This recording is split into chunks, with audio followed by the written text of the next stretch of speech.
चुनाव नजदीक आते ही धार्मिक और जाति समीकरण साधने की कोशिशें तेज हो गई हैं। इस बार यूपी की राजनीति के केंद्र में ब्राह्मण आ गए हैं। भगवान परशुराम को लेकर सियासत शुरू हो गई है। ओबीसी वर्ग की राजनीति करने वाले अखिलेश यादव ने इस बार परशुराम की मूर्ति का अनावरण किया, तो अब बीजेपी भी आज भगवान परशुराम की मूर्ति का अनावरण करेगी। शुक्रवार को उप मुख्यमंत्री डॉक्टर दिनेश शर्मा भगवान परशुराम की प्रतिमा का अनावरण करेंगे। बताया जा रहा है कि डिप्टी सीएम दिनेश शर्मा के अलावा ब्रजेश पाठक समेत कई ब्राह्मण नेता इस कार्यक्रम में शामिल हो सकते हैं। बता दें आपको, यूपी में करीब 10% से ज्यादा ब्राह्मण मतदाता हैं और यही वजह है कि हर पार्टी इस वर्ग को अपनी ओर खींचने की कोशिश कर रही है। लेकिन ब्राह्मण किसके साथ जाएंगे, यह सबसे बड़ा सवाल है, क्योंकि उत्तर प्रदेश की राजनीति में अब परशुराम की भी एंट्री हो गई है। लेकिन सवाल यह उठता है कि सभी राजनीतिक दलों के लिए अचानक से इतने अहम कैसे हो गए भगवान परशुराम। उत्तर प्रदेश में पहले जय श्री राम गूंजता था, लेकिन अब परशुराम भी गूंज रहा है। राम के बाद परशुराम पर सियासत उत्तर प्रदेश की राजनीति में इन दिनों हो रही है। लेकिन अब सवाल यह है कि जो ब्राह्मणों को रिझाने की कोशिशें हो रही हैं, उसमें कौन कामयाब हो पाएगा, यह देखने वाली बात होगी। क्योंकि उत्तर प्रदेश की राजनीति में जो ब्राह्मण वोटर है वो बहुत अहम, अपने आप में निर्णायक भूमिका निभाता है, अहम वोटर है। इसीलिए सभी सियासी दल चुनाव से पहले ब्राह्मणों को साधने की, वोट बैंक को साधने की कोशिश में लगे हुए हैं। अखिलेश यादव, आपको याद होगा, परशुराम की प्रतिमा का अनावरण कर चुके हैं। अब बीजेपी भगवान परशुराम की मूर्ति का अनावरण करेगी। तो कुल मिलाकर उत्तर प्रदेश की सियासत की अगर बात की जाए, 10% ये वोटर है, ब्राह्मण वोटर। और इसमें अब ब्राह्मणों की अगर हम बात करें, ब्राह्मणों को ओपिनियन मेकर भी माना जाता है उत्तर प्रदेश में। इसीलिए सभी दलों की जो निगाहें हैं वो ब्राह्मणों पर टिकी हुई है। तो सीधा सीधा ये माना जाता है कि ब्राह्मण जो वोटर हैं 100 सीटों पर सीधा असर डालते हैं। तो कुल मिला के ब्राह्मणों को साधने की ये कवायद उत्तर प्रदेश की राजनीति में लगातार अब तेज होती हुई नजर आ रही है, जिसमें बीएसपी भी है, समाजवादी पार्टी भी है और बीजेपी भी है। कोई दल पीछे नहीं है। और इसीलिए अब परशुराम, भगवान परशुराम की भी एंट्री उत्तर प्रदेश की सियासत में हो गई है। सियासत अब खूब जमकर इस पर हो रही है। तो उत्तर प्रदेश में करीब 10% ब्राह्मण वोटर है और इसीलिए इसको रिझाने की कोशिशें अब लगातार तेज हो रही हैं। कुल मिला के ब्राह्मणों को ओपिनियन मेकर कहा जाता है, जैसा कि हमने आपको बताया। इसीलिए सभी राजनीतिक दलों की निगाहें इस पर टिकी हुई हैं। 100 सीटों पर सीधा असर जो ब्राह्मण वोटर हैं वो डालते हैं। समाजवादी पार्टी, बीएसपी और अब भारतीय जनता पार्टी की नजर इस वोट बैंक पर है। 1993 से 2002 के 3 चुनाव में औसतन अगर देखा जाए तो 25 ब्राह्मण विधायक बने हैं। तो कुल मिलाकर ये तमाम जो आंकड़े हैं वो ये कहता है। 2007 का अगर हम देखें, मायावती की सोशल इंजीनियरिंग के बाद जो आंकड़ा था, दरअसल वो बदला जरूर था, लेकिन उसके बाद ये कहा गया कि ब्राह्मण जिस तरफ हुए उसकी सरकार उत्तर प्रदेश में बनी। यानी कि उसका पलड़ा भारी उत्तर प्रदेश की राजनीति में हमेशा से रहा है। और इसीलिए इस वोट बैंक को कोई भी नजरअंदाज नहीं करना चाहता, नाराज नहीं करना चाहता। और अब उत्तर प्रदेश में अखिलेश यादव, जैसा कि हमने आपको बताया, प्रतिमा का उन्होंने अनावरण किया भगवान परशुराम की, और बीजेपी भी आज भगवान परशुराम की मूर्ति का अनावरण करेगी। तो कुल मिला के बीएसपी लगातार पहले भी सम्मेलनों के जरिए अलग अलग मंचों पर ब्राह्मण नेताओं को बुला के सम्मान देती रही है और एक मैसेज समाज में देती रही है कि कितनी चिंता उसे इस वोट बैंक की है। और दूसरी तरफ अखिलेश यादव की अगर हम बात करते हैं तो अखिलेश यादव भी लगातार ब्राह्मण वोटरों पर समाजवादी पार्टी की पूरी नजर बनी हुई है। इसीलिए भगवान परशुराम की अब एंट्री उत्तर प्रदेश की राजनीति में हो चली है। इसमें कोई भी दल पीछे नहीं है, चाहे समाजवादी पार्टी की अगर बात करें, बीएसपी की अगर हम बात करें, इसके अलावा हम भारतीय जनता पार्टी की बात करें, तो कोई भी नहीं चाहता इस वोट बैंक को अपने हाथ से जाने। और इसीलिए कवायदें अलग अलग तरीके से उत्तर प्रदेश की राजनीति में हो रही है। इसीलिए आज हम ये कह रहे हैं कि राम के बाद परशुराम पर सियासत उत्तर प्रदेश में चुनाव से पहले राम राम था, अब परशुराम परशुराम हो रहा है। क्योंकि यूपी की राजनीति का केंद्र ब्राह्मण है और इसीलिए यूपी की राजनीति में ब्राह्मण वोट बहुत अहम माने जाते हैं। इसीलिए ब्राह्मणों को साधने की ये कोशिशें सभी दल कर रहे हैं। बीएसपी लगातार अलग अलग सम्मेलनों के जरिए ब्राह्मणों को साधने की कोशिश कर रही है, वोट बैंक को साधने की कोशिश कर रही है। समाजवादी पार्टी भगवान परशुराम की मूर्ति का अनावरण कर रही है और इसके अलावा भारतीय जनता पार्टी की अगर हम बात करें वो भी पीछे नहीं है। तो कुल मिला के ब्राह्मण वोटरों को साधने की ये कोशिश उत्तर प्रदेश में चुनाव से पहले कितनी कामयाब होगी ये तो वक्त ही बताएगा। लेकिन जो समीकरण बताते हैं उन समीकरणों को कोई भी पार्टी दरअसल नजरअंदाज नहीं करना चाहती है और ठीक इसीलिए चुनाव से पहले क्यों याद आती है राजनीतिक दलों को ब्राह्मणों की, ये एक अहम सवाल है। क्योंकि जिस मंशा के साथ राजनीतिक दलों ने ब्राह्मणों का वोट लिया, क्या वो पूरी हो पाई है? क्योंकि हम लगातार ये देखते हैं कि चुनाव से पहले बहुत से वादे और दावे खूब होते हैं, अलग अलग वर्गों के लिए, इस समाज के लिए भी खूब हुए, लेकिन क्या वो पूरे हो पाए? कितना उस पर राजनीतिक दलों ने ध्यान दिया? क्या सिर्फ वोट बैंक बनकर ब्राह्मण रह गया उत्तर प्रदेश में? यह भी एक सवाल उठता है। लेकिन अब यह देखना होगा कि भगवान परशुराम को लेकर जो सियासत उत्तर प्रदेश में इन दिनों चल रही है वो किसको फायदा और किसको नुकसान देगी, क्योंकि सभी दल ब्राह्मणों को साधने की कोशिशें उत्तर प्रदेश में कर रहे हैं। तो बीजेपी भी अब भगवान परशुराम की मूर्ति का अनावरण करेगी और इसीलिए उत्तर प्रदेश में ये 10% से ज्यादा जो ब्राह्मण वोटर है उस पर सबकी निगाहें टिकी हुई हैं। क्योंकि आर के मिश्रा जी, प्रवक्ता भारतीय जनता पार्टी के, इस वक्त हमारे साथ जुड़ रहे हैं। मिश्रा जी, बहुत बहुत स्वागत है आपका। उत्तर प्रदेश में भगवान परशुराम को लेकर जो राजनीति हो रही है इस पर आप क्या कहेंगे? शंकर जी, इस चीज को तो समझना पड़ेगा, जो कि 10% ब्राह्मण और वोटरों को साधने के लिए जिस तरह से परशुराम जयंती हो, चाहे और भी जितने भी, अगर आपने देखा होगा, अगर कुछ दिनों में ये जो घटनाक्रम हो रही है, तो बहुजन समाज पार्टी इस ब्राह्मण को तिलक मिटाने की और जूता मारने की बात करती थी, और जो समाजवादी पार्टी इस तरह का जो एक अपना एक आवरण बना करके रखा हुआ था, तो ये ब्राह्मण विरोधी जो छवि थी पार्टियों की, उसमें निश्चित तौर पर ये जो अभी जो इनिशिएट किया जा रहा है, जो कदम उठाए जा रहे हैं, निश्चित तौर पर किसको कितना लाभ मिलेगा, किसको नहीं मिलेगा, ये तो एक अलग विषय है। लेकिन इस चीज को जरूर समझना पड़ेगा, जो कि अगर 10% अगर वोटर, अगर एक ब्राह्मण कम से कम 100 से 150 के वोटरों को जो है सो प्रभावित करने की क्षमता रखता है, उसमें क्या वजह है इसका? तो उनका एक सामाजिक एक अपना परिप्रेक्ष्य होता है और समाज में उनकी अपनी प्रतिष्ठा होती है और समाज में उनका अपना पकड़ होता है। तो एक अनुसरण करने की जो बात होती है, तो ये 10% न करके इसको सीधा गुना कर दें। एक ब्राह्मण अगर है तो समझिए 2 के बराबर है, 50 के बराबर है, 100 के बराबर, क्योंकि एक समाज में जो उनकी पहुंच होती है, उनकी जो बुद्धिमत्ता होती है, उनकी जो प्रतिष्ठा होती है, उनको जो अनुसरण करने वाले जो होते हैं लोग, निश्चित तौर पर उस चीज को देखना पड़ेगा। और आज अगर ब्राह्मणवाद हो रहा है, तो मैं कह रहा हूं, कोई भी, बिहार हो चाहे आप उत्तर प्रदेश हो, किसी भी चुनाव में देखेंगे तो ये कास्ट जो एक तरह से आ गया है, पूरी तरह से छा गया है बिल्कुल चुनाव के ऊपर में, ये आवरण हटना चाहिए। मेरा तो ये कहना है, जो कि ये आवरण हटना। अच्छा, आप लोग भी नहीं चाहते हैं मिश्रा जी कि ये ब्राह्मण जो वोटर है वो आपसे नाराज हो? क्योंकि बीच में विपक्ष ने आपके ऊपर आरोप लगाया कि आप लोग ब्राह्मण विरोधी है सरकार। बार बार ये कहा गया विपक्ष की तरफ से, समाजवादी पार्टी की तरफ से, चाहे बीएसपी की तरफ से, चाहे कांग्रेस की तरफ से।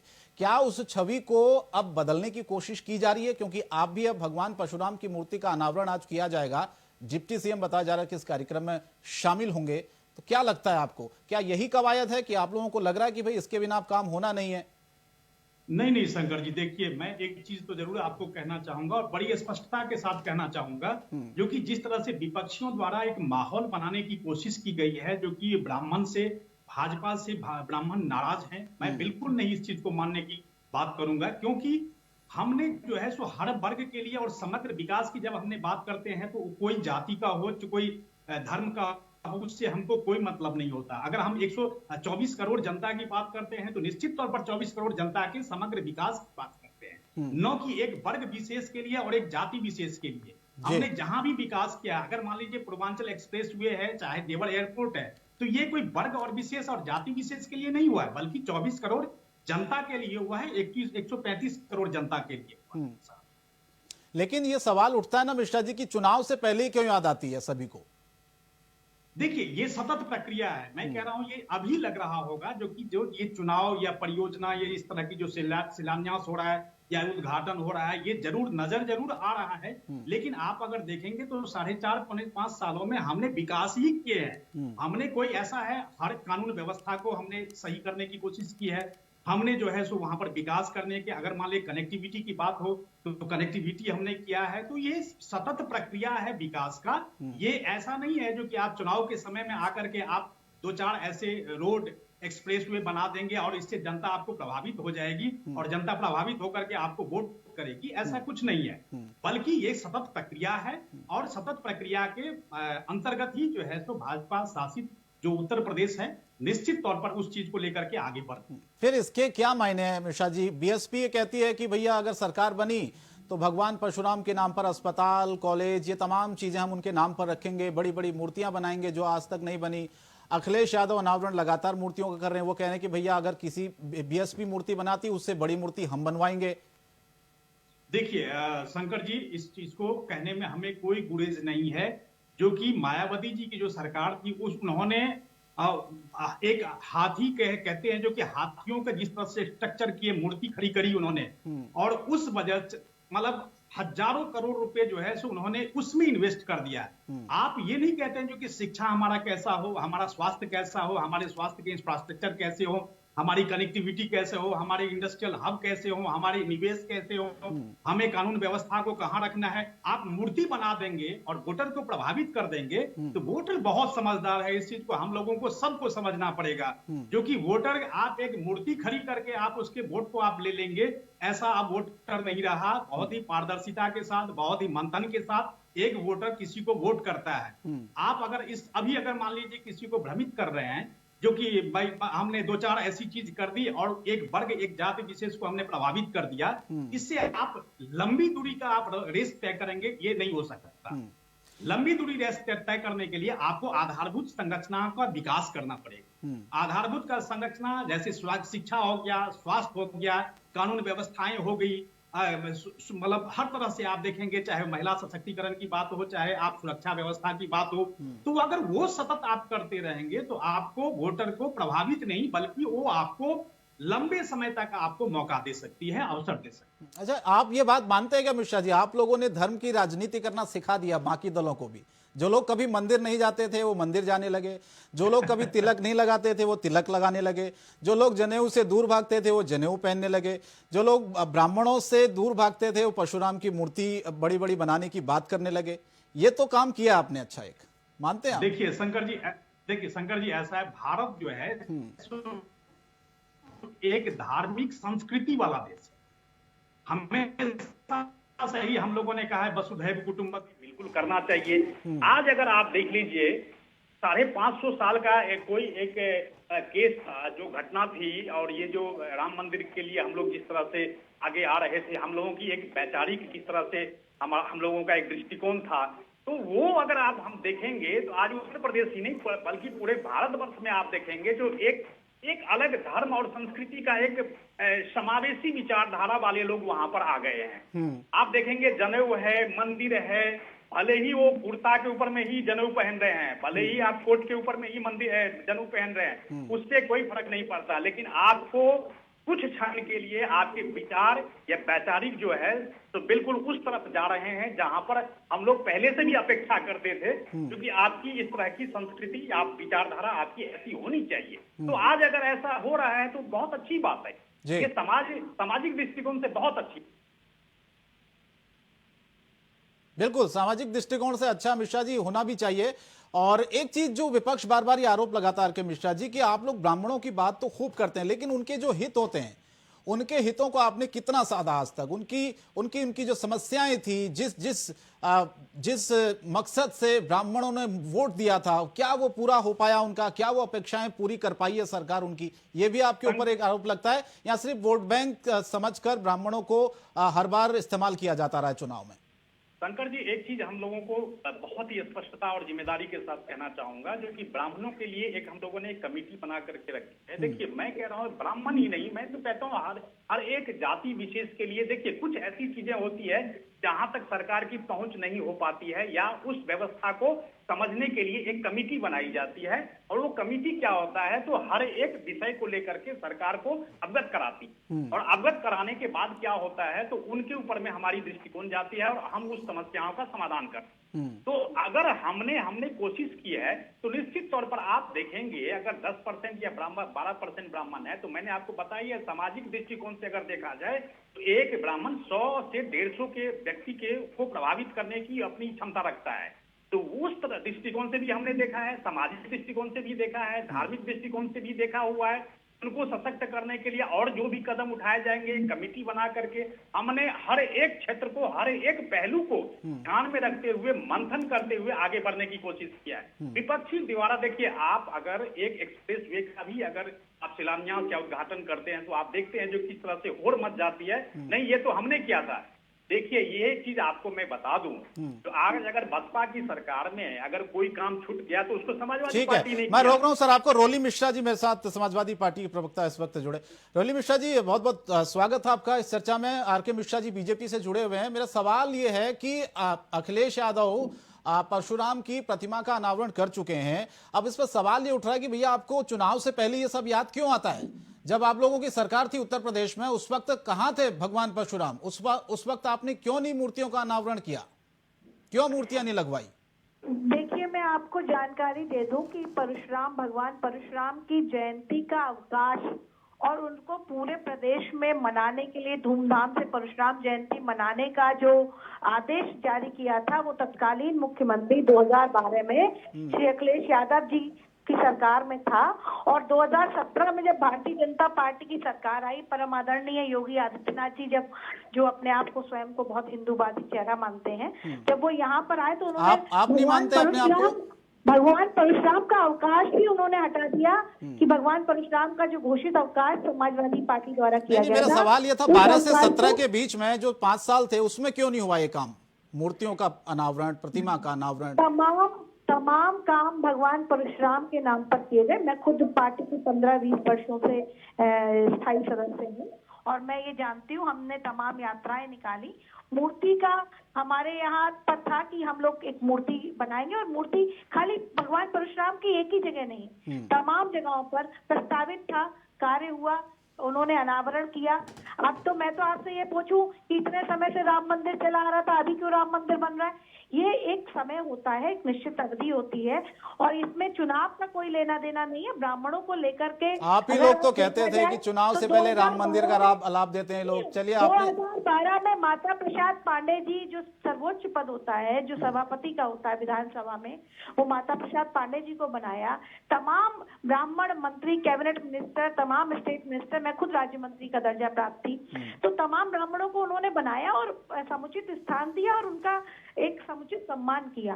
और आज भी भगवान परशुराम की जो मूर्ति का अनावरण किया, इसके अलावा और भी जगहों पर भगवान परशुराम के हम लोग बना रहे हैं। बड़ा फरसा हम लोगों ने लगाया क्योंकि ये सामाजिक चेतना की बहुत आवश्यकता है। जब तक ब्राह्मणों की चेतना नहीं आई, और मैं आपको जवाब दीजिए, बता रही हूँ, एक बात और बता रही हूँ, अगर आप शहरों गाँव में चले जाइए, बस्तियों में चले जाइए, मोहल्लों में चले जाइए, ये तो वही हो गया कि भैया हम सबसे आगे हैं नहीं, मैं आपको बताना चाहती हूँ, ये तो होड़ लगी हुई है एक तरह से उत्तर प्रदेश में चुनाव से पहले। बिल्कुल देखिए होड़ लगी हुई है और निश्चित तौर पर क्रेडिट लेने की बात हो रही है। इनके सरकार में जिस तरह से ब्राह्मणों को उपेक्षित रखा जाता था, इनके हो या बहुजन समाजवादी पार्टी हो, निश्चित तौर पर इनके समय में ब्राह्मणों को उपेक्षित रखा जाता था।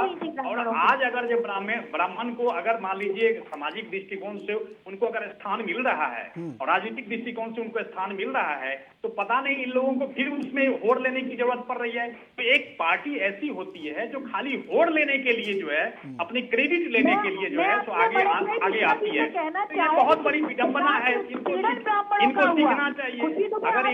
अगर 2017 में अगर 2017 में इनका काम बोलता था, अगर सामाजिक दृष्टिकोण से अगर ब्राह्मणों की इन्होंने उपेक्षा करी, निश्चित तौर पर उन्होंने, जनता ने इनको जवाब दे दिया। जनता ने इनको जवाब दिया। तमाम ब्राह्मणों की हत्याएं हुई, तमाम साधुओं की हत्याएं हुई। ये सरकार में ब्राह्मणों का उत्पीड़न चरम पर था। चाहे आप पूर्वांचल ले लीजिए, चाहे पश्चिमांचल ले लीजिए, ब्राह्मणों का उत्पीड़न चरम पर रहा। और कहीं ना कहीं समाजवादी पार्टी की सरकार में ब्राह्मणों को मान, लेकिन आपको क्रेडिट लेने की होड़ क्या? अभी आपके पार्टी अध्यक्ष जो है सो इसके लिए आप लोगों को प्रेरित कर रहे हैं क्या? क्रेडिट लेने की जो होड़ लगी हुई है, ये 2017 से पहले क्यों नहीं किया आपने? ये 2017 से पहले क्यों नहीं किया आपने? आज अगर 2021 में करने जा रहे हैं, 2022 में करने जा रहे हैं, तो ऐसा क्यों? क्या आपने मैनिफेस्टो में लेकर के रखा है क्या कि ये इस तरह की क्रेडिट हमें मिलनी ही चाहिए? ब्राह्मण अपने आप को असहाय महसूस कर रहा था मान्यवर, और उत्तर प्रदेश का ब्राह्मण कहीं ना कहीं इतना परेशान था, चिंतित था कि जिस सरकार को वो 2017 में प्रचंड बहुमत से लेकर के आया था, भाई साहब चलिए मिश्रा जी, आखिरी वक्त मेरे पास कम है, संक्षेप में जवाब दीजिए। ब्राह्मण वोट उत्तर प्रदेश में है। ऐसा है शंकर जी, देखिए मैं कह रहा हूँ सामाजिक दृष्टिकोण से, बदलने की क्षमता रखता है। सामाजिक दृष्टिकोण से जिस तरह से इन लोगों ने, पिछले सरकारों ने जिस तरह से ब्राह्मणों की उपेक्षा करी, वो अगर आज मजबूत हो रहे हैं, चाहे परशुराम जयंती को मना करके या परशुराम की मूर्ति लगा करके, तो ये बहुत अच्छा संदेश है। और समाज में हर वर्ग को जो है सो एक मजबूती आनी चाहिए, सामाजिक दृष्टिकोण से और राजनीतिक दृष्टिकोण से, दोनों से। सरकार में ब्राह्मण ने अपने आप को चलिए, बहुत बहुत धन्यवाद होली जी और आकर मिश्रा जी, आप हमारे साथ जुड़े। वक्त की कमी थी, माफी के साथ इस डिबेट को यहीं रोकना पड़ेगा। लेकिन सवाल यही है कि उत्तर प्रदेश की राजनीति में ब्राह्मण वोट इतना अहम क्यों हो गया सभी राजनीतिक पार्टियों के लिए, और चुनाव से पहले ही क्यों याद आती इस वोट बैंक की, और ब्राह्मणों को साधने की जो कोशिश है वो कितनी कामयाब होगी। फिलहाल इस बड़ी बहस में इतना ही, लेकिन इंडिया वॉइस पर खबरें जारी हैं। नमस्कार।